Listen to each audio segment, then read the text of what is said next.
Hi friends, today let us discuss about the topic bending stress. So welcome to my channel Mechan Tech Zone. So what is bending stress? So these are stresses which are developed in members subjected to bending moments or bending force. So we know that there are different types of beams. So beams are load carrying members. There are different types of beams like simply supported beam, cantilever beam or hanging beam. On all these beams there will be some kind of loads acting. So there will be bending stresses developing in all the beams. So the studying of bending stresses is very important while designing the beams. So in order to understand the concept, let us take the example of a cantilever beam with a point load at the free end. So initial position before deflection is given by the rigid lines, that is this one. But under the application of load P, we can see that the beam has deflected to a new position which is shown by the dotted lines. If we analyze the figure, we can see that the top layer of the beam, that is this dotted line,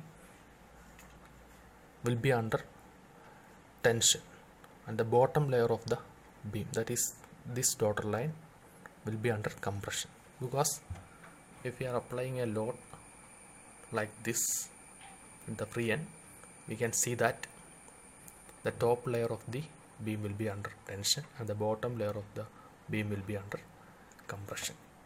So that is how the bending is taking place. So as a result of that combined effect, the material will bend to the new position. That is the concept of bending. So next, how we can find out the bending stress in a beam? That is given by the bending equation, which is given by M by I equal to E by R equal to sigma B by Y, where M is the bending moment, that is, if the load is P, the bending moment is given by P into the perpendicular distance of the load P from the support.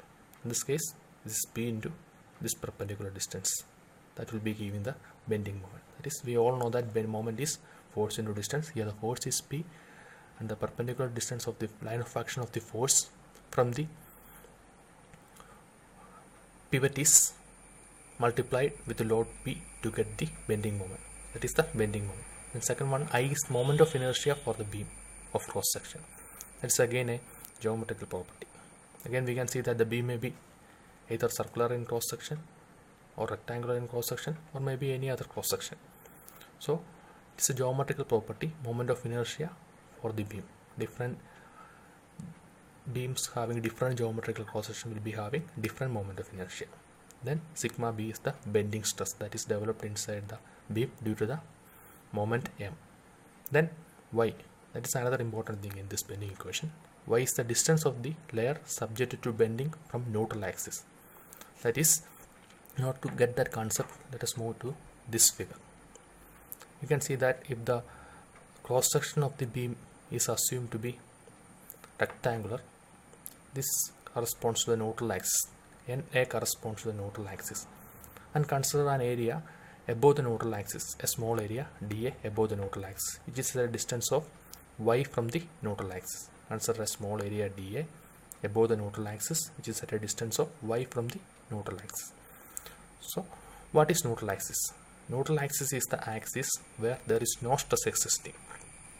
I already told you that the top layer of the beam will be under tension and the bottom layer of the beam will be under compression. But we can imagine an axis, or there will be an axis which is passing through the beam where there the stress value will be 0, or where there is no stress is acting. That axis where the stress is 0 is known as neutral axis.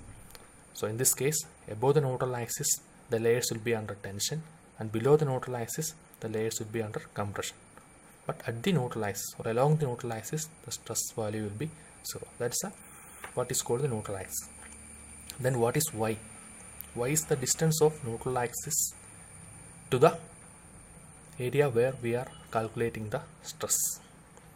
So in this particular case, dA is the area, or dA is the section where we want to calculate the stress. So the distance of this section dA from the neutral axis is y, that is y is the distance of layer subjected to bending from neutral axis. So different layers will be having different distance from the neutral axis. So on which layer we are going to find out the bending stress, we have to take the distance of that layer from the neutral axis while calculating the bending stress, that is y. Then next one is E. E is the Young's modulus of elasticity, which is again a material property. Different materials will be having different Young's modulus of elasticity. Then R. R is the radius of curvature of the beam. Here we can see in this figure, this is R, that is radius of curvature of the neutral axis, that is this distance, that is known as R. So that is the bending equation. So